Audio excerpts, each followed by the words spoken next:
Paramashivoham. Om Nityananda Paramashivoham. Om Nityananda Paramashivoham. Om Nityananda Paramashivoham. Om Nityananda Paramashivoham. Om Nityananda Paramashivoham.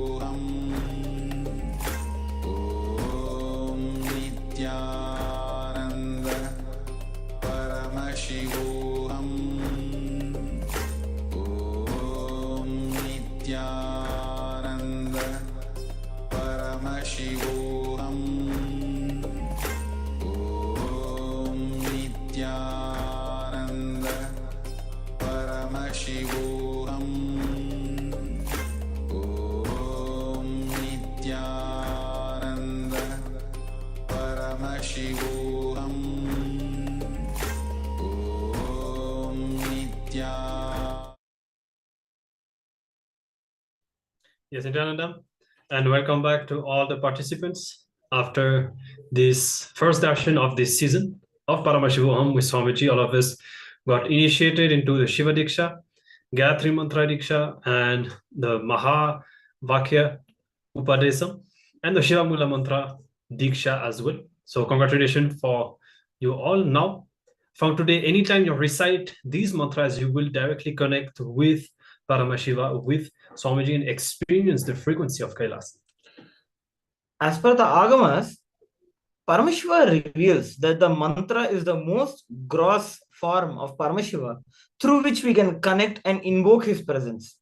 So that is why always, if you see the pujaris, they'll focus on learning the mantras, because once it is the mantra that puts us into the frequency of Paramashiva, that raises our frequency to the being of Paramashiva.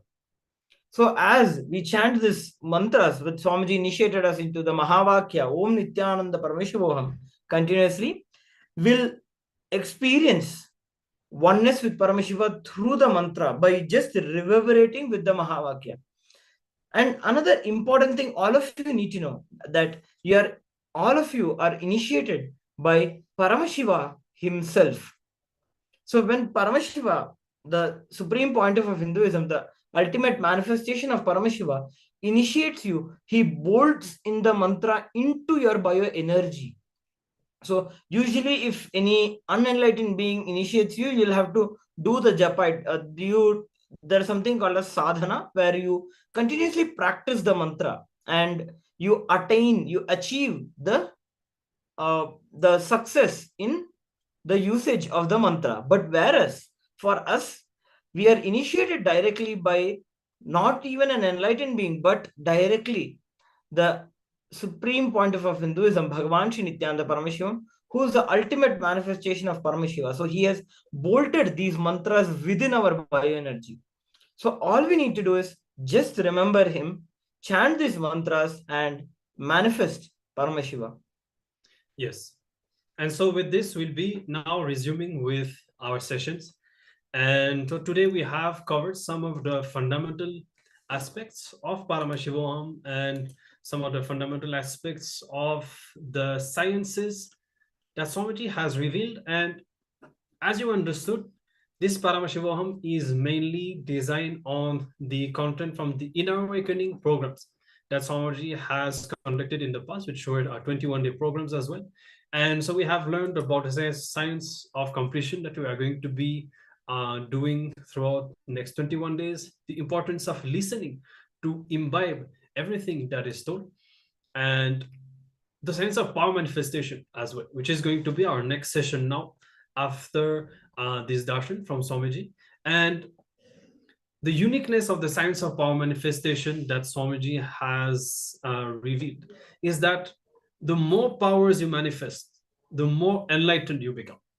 And that not just in an abstract spiritual sense. The more you manifest the powers, the more you will see that you will go beyond your personal limitations, and the more you will become positive, the more you start contributing both to your own lives and to the people around you.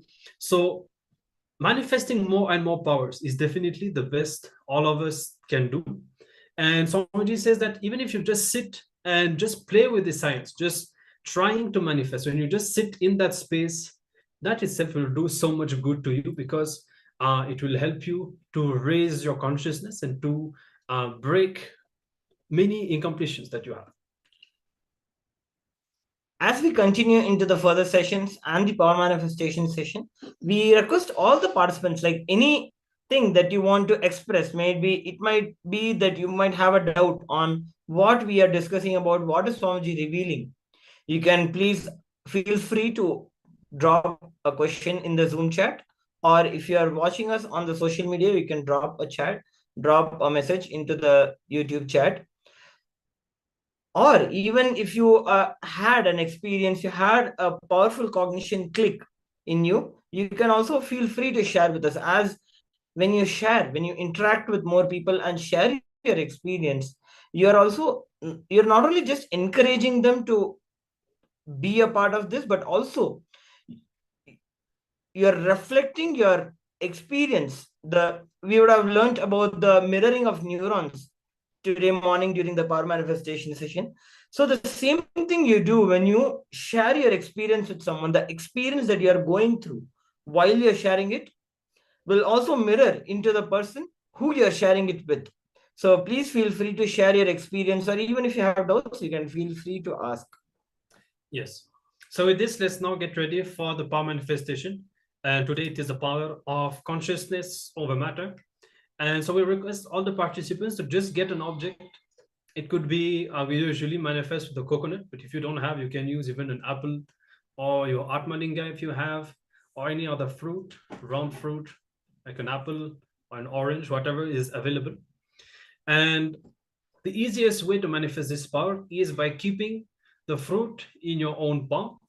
And if some of you would have already manifested this power, we recognize some of you from previous seasons and from level 1 as well.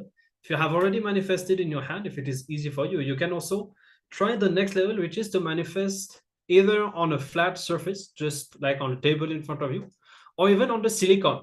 Like if you have a tablet or even on your smartphone, you can just keep that flat in front of you and keep the object on top of it, because Swamiji revealed that actually the silicon that is present in the gadgets, electronic gadgets, has the capacity to reflect the consciousness.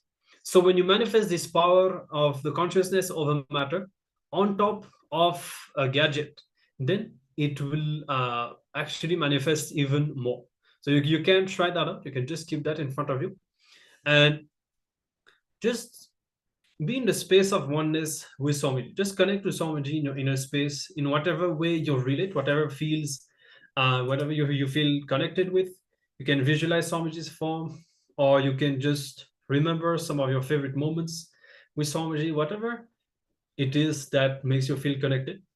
And just connect with the object as well, keeping your awareness on the third eye, and just chant the Mahavakya, Om Nityananda Paramashivoham, and just make a conscious will for the object to roll, to move. And you're going to be holding on to that visualization that the power is manifesting right now at the present. Swamiji is manifesting this power through you, and the object is rolling. You are manifesting this power. The object is listening to your command. Just hold on to that space with intensity and with authenticity, and let us manifest the power of consciousness over matter. And Swamiji says that when you roll the object on the outside, you are moving the incompletions and the impossibilities from inside, whatever is there in your inner space, that itself will be removed. So let us hold to that space and manifest this power right now. You can choose to keep the object in your palm, or in front of you on the table, or on your tablet, or whatever.